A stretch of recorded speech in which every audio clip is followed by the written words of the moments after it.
السلام عليكم ورحمة الله وبركاته. ضمن شهوتنا كنقترح عليكم هذا الكيك. نقدر نسميه كيك مدرسي بحجم كبير. كبير كيعطي تقريبا 21 حتى 20 قطعة.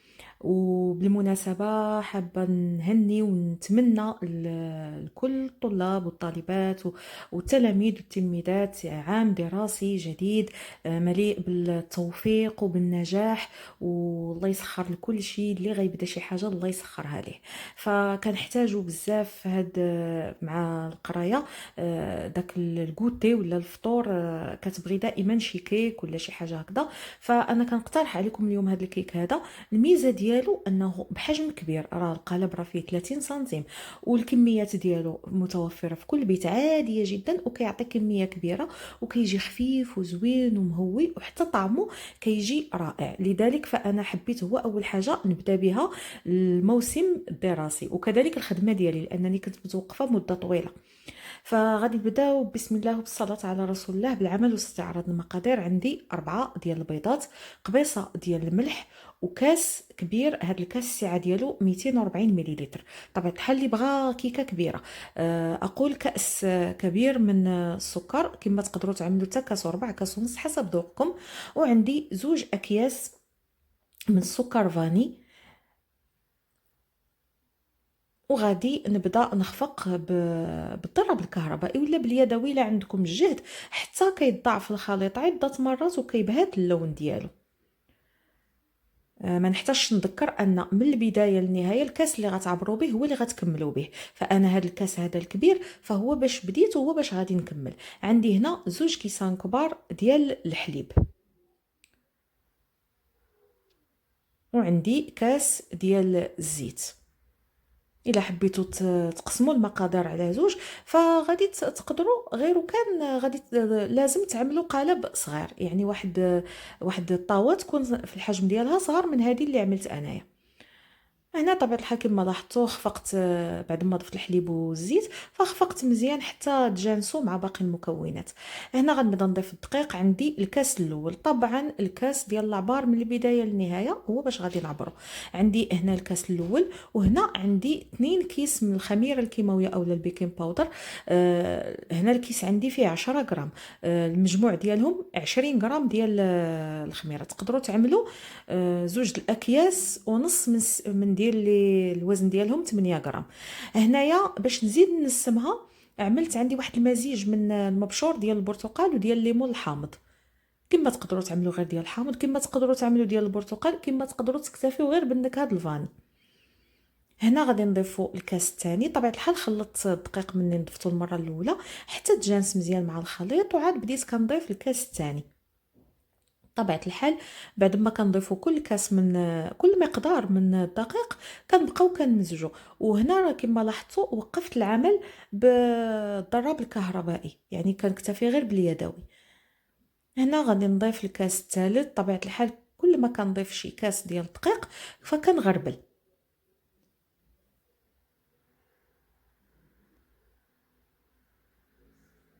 هنايا كما لاحظتوا غربلت الدقيق وغادي نبدا نقلب.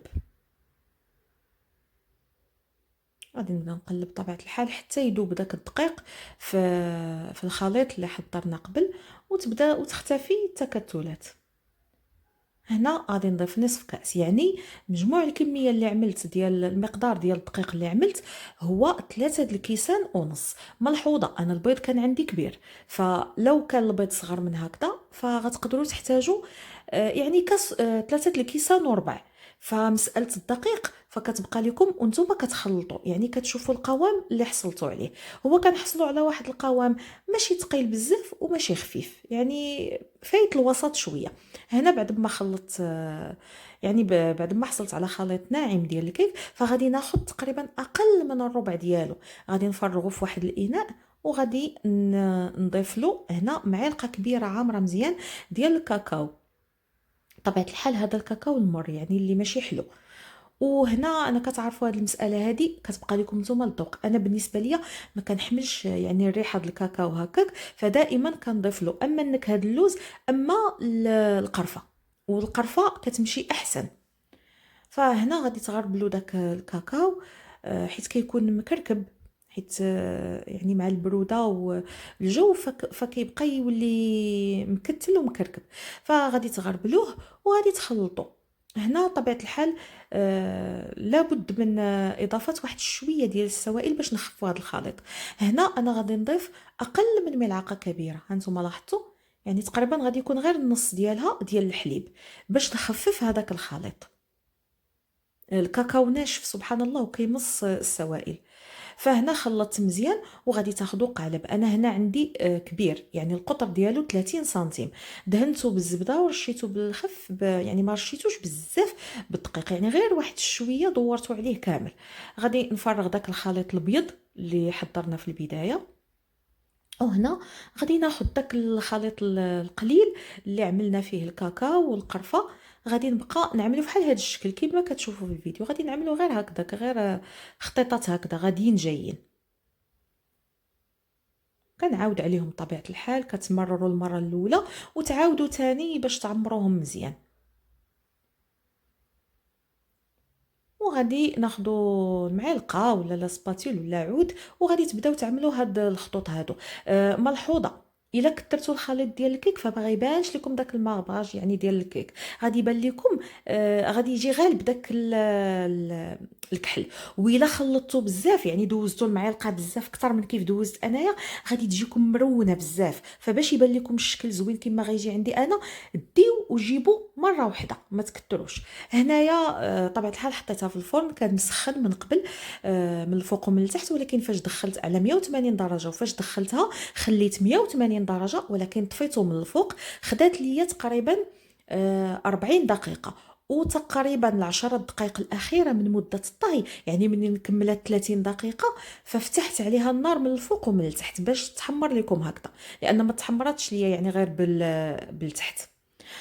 خليوها طبيعة الحال تبرد واحد شوية. هذه ما محتاجاش يعني كيك يومي هذا، يعني ما محتاج لا زواق لا شي خلطة هكذا تعملوها فوقو لا حتى شي حاجة. خليوه هكذا، وحيت عندنا الغرض اننا نعطيوه يعني يعني الدراري في المدرسة. فغادي تخليوه هكذا وغادي تلفوه. نسيت كنت باغا نصور لكم الطريقة اللي كندير.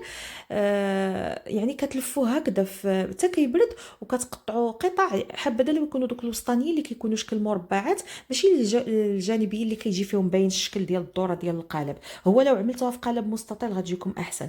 فغادي تاخذوا كل قطعه بحال هكذا بعد ما تبرد وكتلفوها في الفيلم اليمونتير او البلاستيك الغذائي، وكتدخلوها للمجمد. كل نهار كتهزوا حيده كتخليوها ديكونجلو، وكديروها في هذيك في البوكس ديال الماكله ديال الطفل. هانتوما كتشوفوها كيجي شكلها. باش قلت لكم ما تكتروش فاش تعملوا داك الخليط القهوي، ما تديوش وتجيبوا بزاف لان غترون لكم بزاف. اما لو بغيتوا شكل هكذا يبان هذوك الخطيطات بحال هذا الشكل هكذا باينين ومفرزين، فديو وجيبوا مره واحده كما عملت انا بالضبط. كتجي زوينه وخفيفه والنسمه ديالها رائعه بزاف، والحجم ديالها كبير كما قلت لكم. راه كتعطي تقريبا 20 قطعه، فيهم اللي كنحط هكذا في الكوتي اللي كيجيو في الجناب غير متناسقين، وهذوك الوسطانيين اللي كيجيو مقادين مربعات مقادين فهما كيجيو 9 بالضبط. هادو كتخليهم الا بغيتي تعطيهم للدراري هكذا يديوهم في الكوتي ديالهم ولا في الفطور.